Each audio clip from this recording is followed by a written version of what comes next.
Hi, I'm Sarah from The Upcoming. Thank you so much for taking the time. Such an honor to speak to you. I guess for people who haven't yet had a chance to see this incredible film, what can they expect from the Bob Marley biopic? It's being brought into the personal life of someone that they love and adore or want to know more about.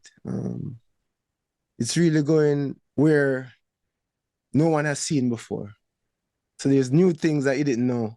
There's new things that you're gonna see. And it's a story, it's a love story. It's a family, it's a really a family movie when I think about it. The more I think about it, it's like a family movie, a love story, a journey, a journey of a legend, but this isn't the movie about becoming the legend.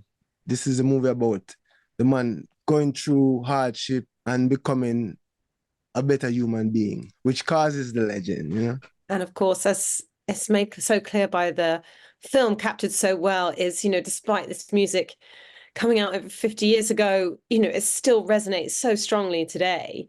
Mhm. But why did you feel like now was the right time to tell your father's story? And I guess that message of one love, of peace, does feel more important than ever because we live in such a divided world right now. Yeah, I mean, it was the right time because it was the right time. It just happened that way. A lot of things in life happens that way, where things just work out.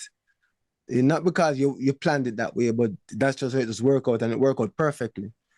And being very timely. So that I credit that idea to the timing of this. We started working on it 5 years ago, 6 years ago, and we had setbacks, we had delays, and it just worked out that this was the time, and perfectly, So yeah.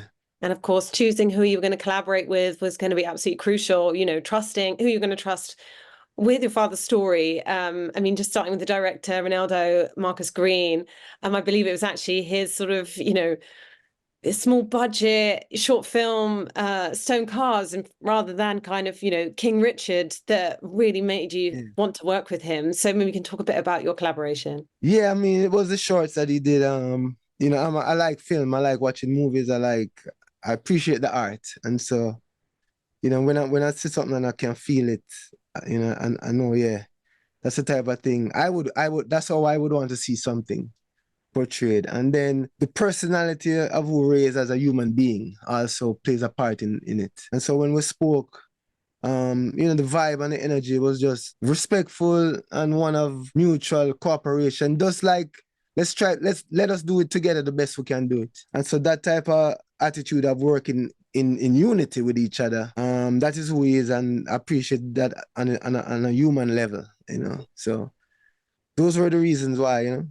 The cast obviously phenomenal across the board, and then you've got Lashana Lynch and Kingsley Ben-Adir as your parents, and I guess particularly with Kingsley, I mean, when it's a biopic, when someone's playing a real person, people maybe fixate more immediately on the look and the dialect, but really it's also about capturing the essence of a person. So why was Kingsley the right person, do you think, to play him? Yeah, Kingsley was right because we have to be true. I don't make music for critics. We make music out time heart. And people can gravitate to that. Let people gravitate to it. So this movie was like, we're making it from the heart. You know what I'm saying? So we just wanted to be true. Kingsley gave us the emotional feeling. Kingsley gave us the vibe. The vibe. It's a vibe. We do things with vibe. So he gave us the vibe. We looked a lot of videos, auditions. But Kingsley there was something about Kingsley that we connected with more than the others in that time. So we choose him because our heart feel. And what was the process like for you? Because I guess you were on hand, not just in the development of the film, but there on set and just ensuring there was that authenticity coming through the whole time. And I guess whether that was elements of the story or of the performance and sort of capturing that real careful balance of Bob's kind of strength, but also vulnerability without ever kind of dipping into caricature. Well, this is how we knew our father. So this is not like, it's from our perspective too, from the children perspective, what we saw. Some things we didn't see. Then we had Never Garrick with us, who was a close friend of Bob and went through all of that time with him from the shooting in Jamaica to London to everywhere. So Neville Garrick was also on set with me and my sister, sometimes my brothers. And so between the both of us, between the both sides, his side and his perspective of being there, Bob's friend, Bob's art director, Bob's lights the show, and our perspective of how we see it all come together and give us the movie's perspective. And we just try, listen, we try, it's a true Bob, it's a true Bob, but it's a Bob that people haven't seen and the Bob that people don't know as much because them think of Bob in what imagery and what whatever footage they've seen, and that's the Bob they know. That's the only Bob. But there's another Bob too that is not caught on those footages. There's another emotion.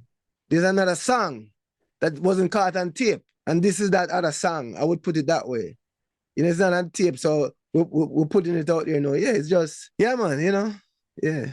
In terms of going through it, you know, for yourself, were there any moments that you found challenging or any moments you found surprising? Were you almost discovering your own different perspective on your father you maybe hadn't sort of, you know, focused on before?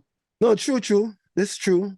And I've said it before, you know, it's like the way Kingsley playing the character, playing my father, it made me think about, and I think this is probably what I want other people to kind of feel what I feel too about it, is that it make you have a more deeper connection to him because how it's played is like, I'm thinking about what he went through emotionally, you know, on the inside, like the inner, like, because he went through a lot. We all have been through some stuff and we know what it does to us as human beings. It let me think about what it did to him.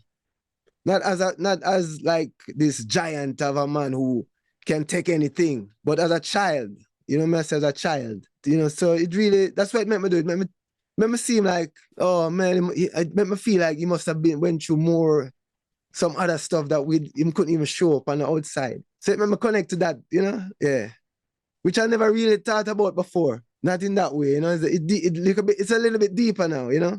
And finally, just in terms of seeing the response, and I guess, you know, there was sometimes that slight discrepancy between, you know, the critics, but then seeing people flocking to the cinema, you know, the box office numbers, the fact that it's kind of been, you know, perhaps a word of mouth success. It's really struck a chord with people, which must mean a lot to you. Yeah, I mean, it means a lot to the message. You know, it means a lot to not me. It's not about this. It's cliche. It's not about me. The message. It means a lot to one love. It means a lot to that idea, that philosophy, that consciousness in this time on the planet right now. You know what I mean? That's what it is really a light that has been shined on the world. One love was all over the place. It's all over the place. One love. It's all over the consciousness because we're trying to push that out there. So that I'm really happy about. And you know, I mean, when the whole critic thing happened, I was laughing still because we never fear. We never like the critics said never, oh no, what the critics. We said no man, the people, let's listen to the people, you know. And then I recall the album, the Exodus album that Bob and the Wailers put out, that same album that's in the movie. The critics ripped that album, like they really ripped it. And I just remember that. And they didn't like it. They didn't like Bob. Is like, and I just remember that. And Bob said he doesn't make music for critics. So this is who we are. This is who we are, you know. And we do it. Bob said we do it how we want to do it, when we want to do it, and we do it for a reason. We don't just do it for money. There's a reason why we do it. There's a reason why we do one love. There's a reason behind it, and that is the bigger thing, you know. 100%. Oh, well, that's beautifully put. Thank you so much for your time and congratulations on the film. Thank you, sister. So lovely to chat to you. Thank you. Bye. See you. Bye-bye.